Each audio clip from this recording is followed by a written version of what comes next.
السلام علیکم students, again chapter 3 نیا لیکچر. اور یہ نا سب سے انٹرسٹنگ لیکچر آ گیا کیونکہ نا مجھے بھی بہت بہت بہت اچھا لگا کہ آج ہم ڈسکس کر رہے ہیں ٹورزم کو. آج ہم نا پاکستان پورے کی سیر کر کے آئیں گے اور دیکھتے ہیں آپ کو پاکستان کی سیر کرنا کیسا لگتا ہے. آج ہم نا اسٹڈی کریں گے سب سے پہلے ٹورسٹ اٹریکشنز ان پاکستان کو. سب سے پہلے ہم بتائیں گے آبجیکٹیو اور کائنڈ کیا ہوتی ہیں ٹورزم کی.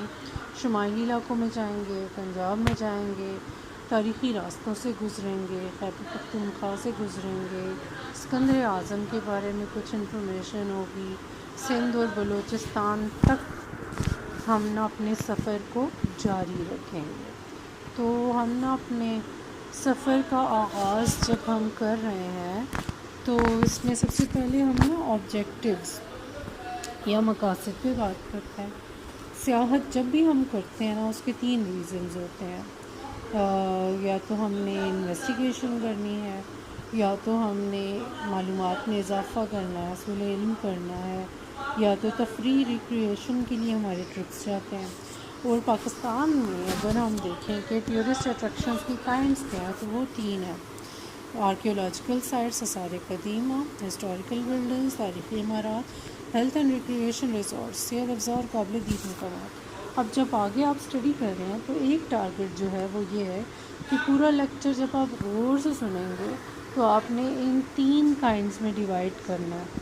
سارے لیکچر کی جتنی بھی سلائڈس شیئر ہوں گی تو آپ نے ان کی کائنڈ آف ٹورسٹ اٹریکشن ساتھ ساتھ مارک کر کے لکھتے جانا ہے. تو اپنا پین اور پنسل ضرور اپنے ہاتھ میں رکھیں تاکہ آپ نا کیری آن کر سکیں. ٹھیک ہے.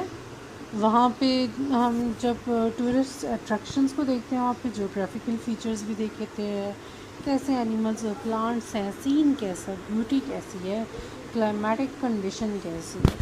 جی تو سب سے پہلے اگر ہم نا اسٹارٹ لیں تو ہمارے اگر جہاں ایک طرف آثار قدیمہ اور ہمارے تاریخی عمارات ہے، طالبان علم اور صاحبان تحقیق کے لیے ایک منفرد حیثیت کی حامل ہے. پھر ہمارے صحت افزا اور قابل دید مقامات جو ہیں وہ حسین ترین تفریحی مقامات میں ہیں. ابھی ہم نا اسٹڈی کر رہے ہیں. سب سے پہلے ہم نا اسٹڈی کر رہے ہیں پاکستان کے نیدرن ماؤنٹینز کو. ہمارے جو شمالی پہاڑ ہیں سطح سمندر سے بلندی کی وجہ سے سردیوں میں نا برف کی چادر اوڑھ لیتے ہیں.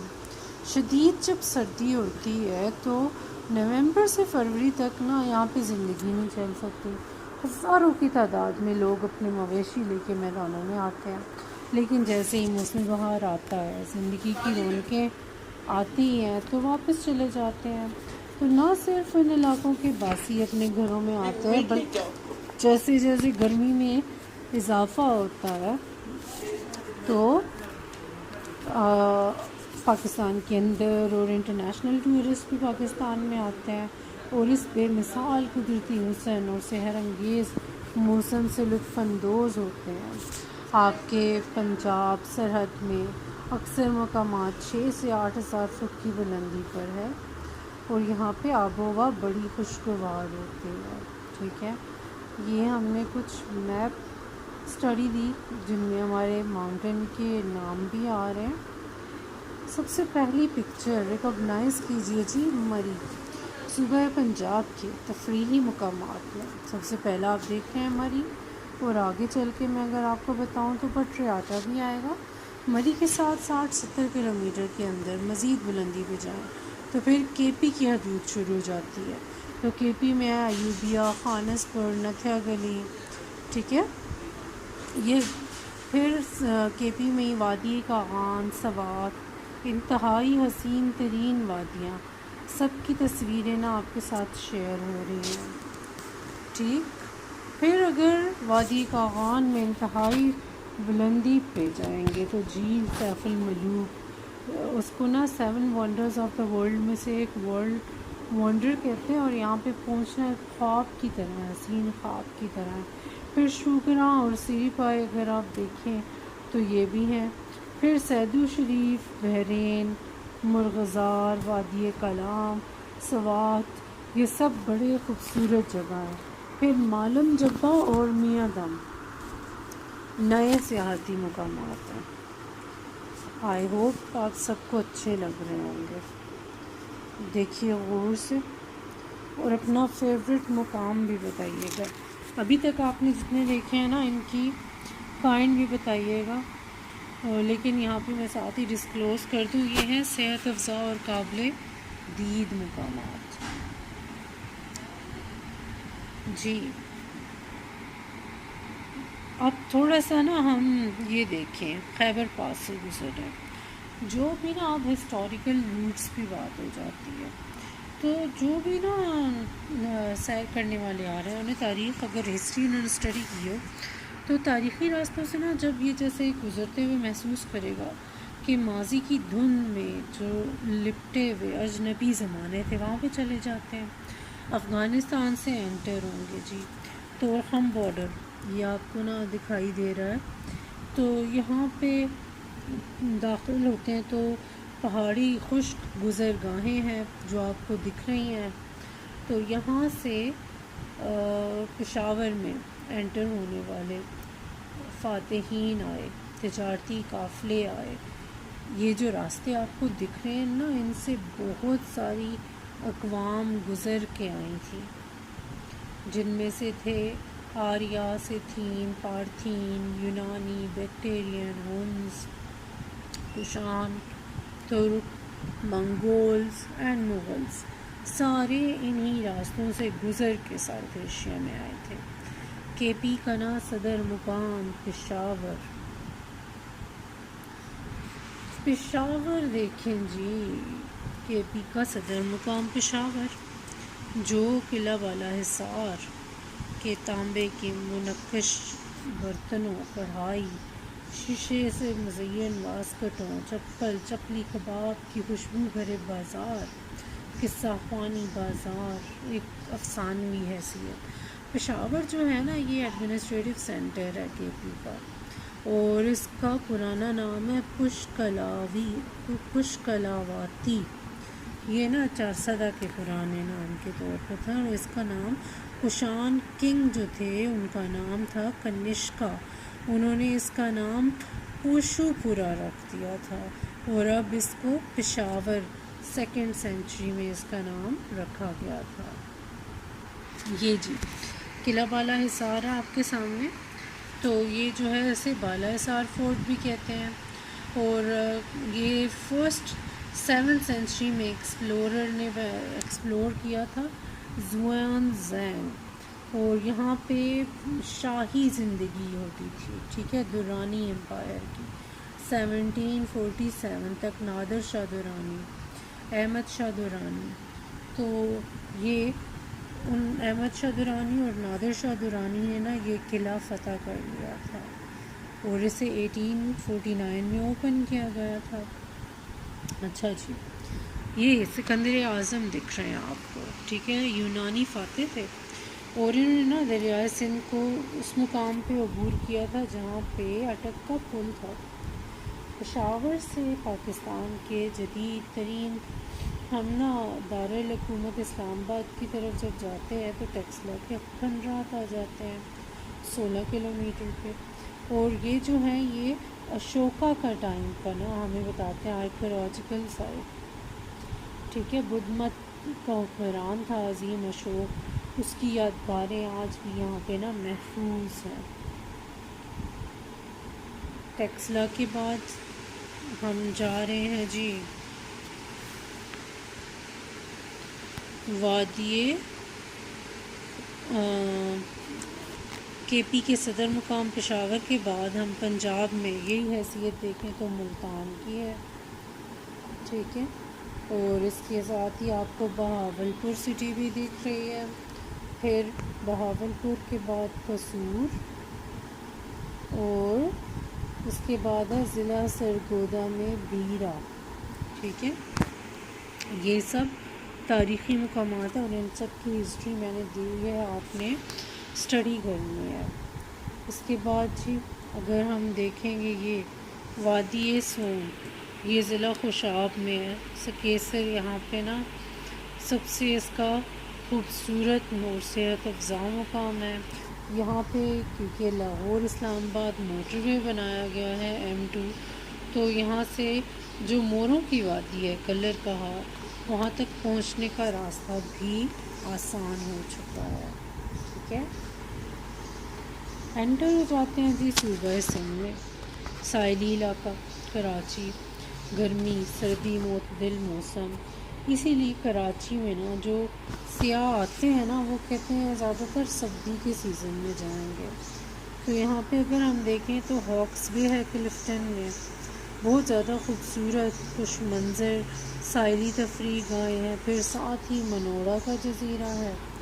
ٹھیک ہے، اور اندر جائیں گے تو منشر اور حلیجی جھیلیں بھی ہیں، یہ ساری آپ دیکھ رہے ہیں. اینڈ میں ہم جا رہے ہیں جی صوبہ بلوچستان. بلوچستان جو ہے یہ بھی صحت افزا مقام زیارت ہے اس کا. یہ وہ جگہ ہے جہاں پہ ہمارے بانی پاکستان قائد اعظم محمد علی جناح نے اپنی زندگی کے آخری ایام گزارے تھے. پھر کوئٹہ کے قریب ہی ہم ہنا لیک دیکھتے ہیں، اور چھوٹے چھوٹے اور تفریحی مقامات بھی موجود ہیں. ٹھیک ہے، شمال میں نا ہم قراقرم رینجز یا K2 پہ چلتے ہیں. 8611 میٹرز، یہ نا دنیا کی سب سے دوسری بلند ترین چوٹی ہے.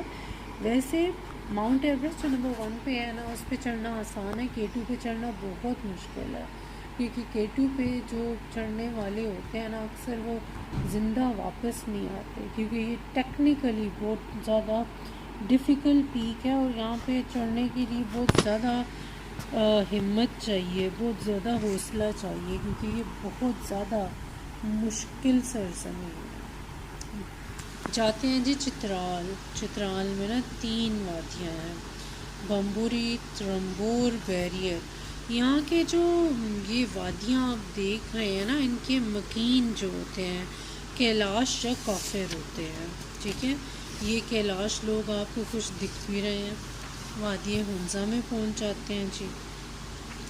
ہنزا جو ہے نا اس کے مناظر حسین، لوگ خوبصورت، صحت مند.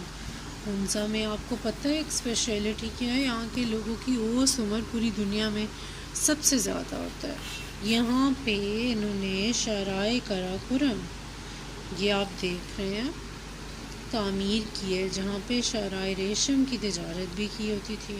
اور یہاں پہ جب ریشم کی تجارت ہوتی تھی تو اسے شاہراہ ریشم بھی کہتے تھے. اور یہ پاکستان کو چائنا سے کنیکٹ کرتی ہے، اور یہ دنیا کی دوسری بلند ترین شاہراہ ہے. لاہور دیار مشرق کا قلب پہ بات کرتے ہیں جی.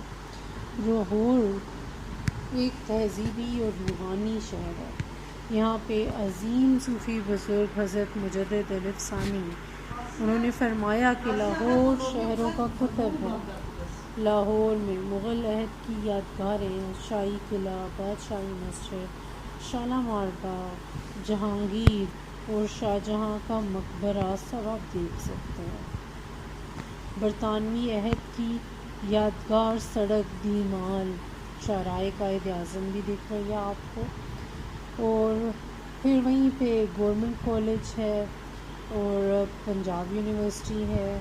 پھر سب سے سامنے لاہور میوزیم کے ساتھ ہی زمزمہ طوق ہے. اور یہ جو ہے نا اس کو ایک مشہور انگریزی ادیب تھے کپلنگ، انہوں نے نا زمزمہ کو نا ایک افسانوی حیثیت دی تھی. ٹھیک ہے، اسے بھی درانیوں کے دور میں بنایا گیا تھا.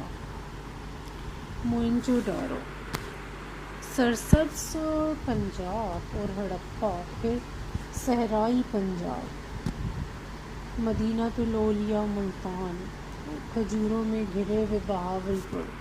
شاہراہ پاکستان سے آگے آتے ہیں تو یہ رہا موئنجو داڑو. تو یہاں سے ہم کراچی کے ساحل تک پہنچیں تو ایک نئی ثقافت، کراچی بین الاقوامی ثقافت کا شہر آ جاتا ہے. ٹھیک ہے، یہاں پہ ساحل پہ اونٹوں کی سواری بھی کرتے ہیں، اور سمندر کا مشاہدہ بھی ہوتا ہے۔ کراچی سے صوبہ سندھ کے دوسرے تہذیبی مراکز ہیں جی ٹھٹہ اور بمبور، وہ بھی دور نہیں ہے۔ پھر آپ کو جی مارگلا کی پہاڑیوں میں واقعہ پاکستان کا جدید دارالحکومت بھی دکھائی دے رہا ہے، اسلام آباد، فیصل مسجد، ٹھیک ہے، حکومت کی ایوان، درس گاہیں۔ دیکھا جائے تو پاکستان قدرتی حسن سے مالا مال، لیکن وسائل کی کمی کے باعث پاکستان کے سیاحتی مقامات کو ہم عالمی معیار کے مطابق نہیں ریپرزینٹ کر سکے۔ سیاحتی اور تفریحی مقامات پر عالمی معیار کی سہولتیں اگر ہم دیں تو نہ صرف ہم زر مبادلہ کما سکتے ہیں بلکہ عالمی برادری میں پاکستان کو ایک شاندار تہذیبی سرمایہ کے حامل، خوبصورت اور امن پسند ملک کی حیثیت سے پیش بھی کر سکتے ہیں۔ تو یہ رہا آج کا لیکچر۔ آپ کے بھی کچھ کوسچنس ہیں جو آپ نے اٹیمپٹ کرنے ہیں، اور اینڈ میں نبی پاک صلی اللہ علیہ وسلم کی ذات سے ایک میسیج ہے۔ آئی ہوپ آپ کو لیکچر پسند آئے۔